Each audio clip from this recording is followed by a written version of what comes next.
Paparan dari negeri di bawah Bayu, Suruhanjaya Koperasi Malaysia terus memperluaskan perkhidmatannya ke seluruh negara. Perinciannya terus bersama Suaran Shah. Silakan Suaran. Baik, terima kasih Zahira. Kita mulakan dengan perkembangan banjir di Paitan.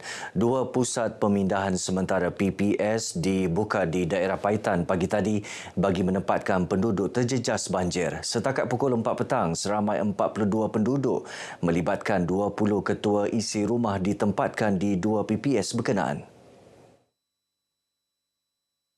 Menurut Sekretariat Jawatan Kuasa Pengurusan Bencana Negeri JPBN Sabah, 41 penduduk ditempatkan di PPS Rumah Pengerusi JPKK Kampung Kokos, manakala seorang penduduk di PPS SMK Pamol. Daripada jumlah itu, 27 lelaki dan perempuan dewasa serta 15 kanak-kanak lelaki dan perempuan. Sementara itu, di Tawau dalam kejadian kebakaran di Taman Victoria Jumaat lalu, PPS Dewan Serbaguna Kompleks Sukan Tawau masih dibuka menempatkan 47 penduduk. Suruhanjaya Koperasi Malaysia SKM terus komited memperkasa serta memperluas perkhidmatannya kepada rakyat di seluruh negara. Ini termasuk penambahan cawangan institusi keuangan di bawah seliaan SKM yang menyediakan kemudahan untuk menyumbang kepada pembangunan rakyat. Ketua Pegawai Eksekutif SKM Rusli Jaafar menyifatkan usaha itu landasan terbaik untuk mendekati golongan sasar hingga ke peringkat akar umbi bagi membantu menjana pendapatan serta meningkatkan ekonomi rakyat.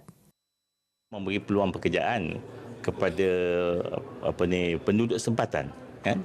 Dan juga dalam masa yang sama mungkin ada perkhidmatan-perkhidmatan lain yang secara tidak langsung CBP dapat membantu meningkatkan ekonomi setempat. Itu satu spade effect yang kita nampak. Cuma besar ataupun kecil, tapi kesan tu tetap ada. Rusli ditemui media dalam majlis perasmian pembukaan cawangan Co-op Bank pertama di Sandakan. Sementara itu, pengerusi Co-op Bank pertama, Datuk Baharom MB yakin usaha kerajaan membangunkan rakyat melalui SKM dapat direalisasikan.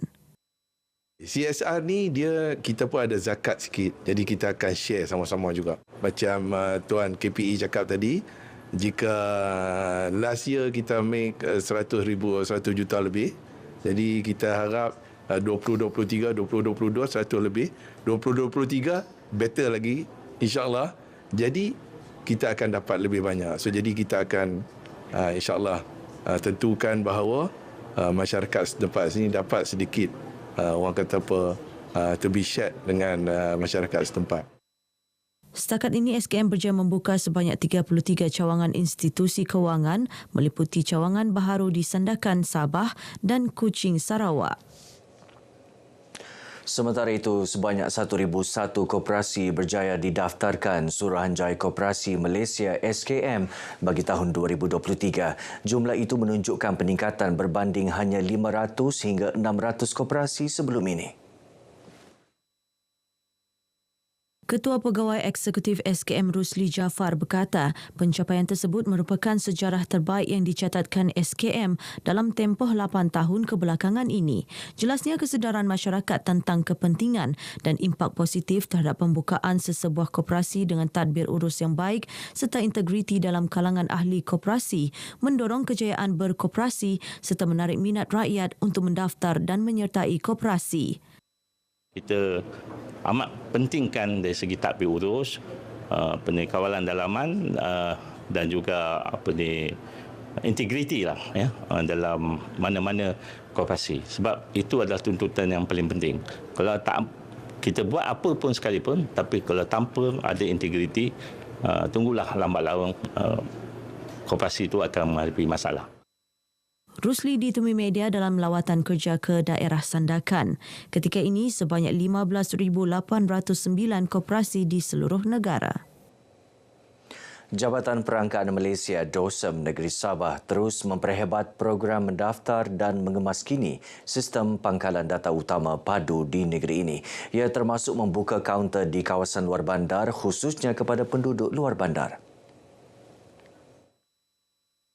Peninjauan kru berita RTM mendapati penduduk di Kampung Suang Kina, Kota Belud tidak melepaskan peluang untuk mendapatkan pemahaman mengenai sistem padu selain mengemaskini data peribadi dengan bantuan pegawai yang bertugas. Mereka yang ditemui menyambut baik inisiatif pihak DOSEM turun padang ke kawasan luar bandar yang ternyata memudahkan mereka untuk mendapatkan penerangan lanjut secara bersemuka. Belum ini saya pun hanya dengar di media, di kaca TV.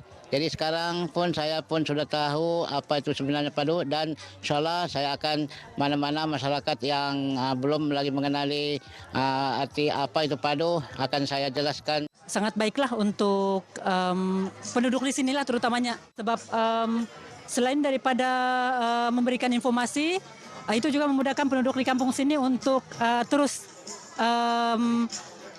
register lah.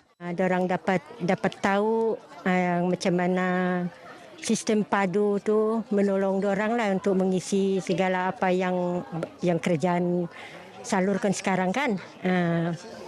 Macam sekarang macam saya punya kakak pun sedang buat online pun boleh, tapi macam bagi diorang kan kadang tidak berapa pasti apa. Ini sangat bermanfaat lah. Untuk menggalakkan orang awam mengisi permohonan dalam mengisi padu ini sebenarnya.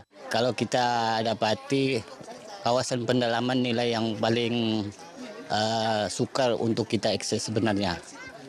Jadi bagi diri saya sendiri sebenarnya saya sangat menghargai. Mereka ditemui RTM sempena program mini Karnival Kampungku Sejahtera, anjuran Persatuan Rakan Setia Prihatin Sabah dengan kerjasama Jawatan Kuasa Surau Suang Kina. Dalam program ini, penduduk turut berpeluang mendengar taklimat berkaitan sistem padu yang disampaikan pengarah DOSEM Muhammad Amri Idris. Baik, sekian paparan dari Sabah untuk petang ini. Saya Suaran Shah, dari sungai hingga ke segara, Palestin pasti merdeka. Kembali bersama Zahira. Silakan. Baik, terima kasih Suaran.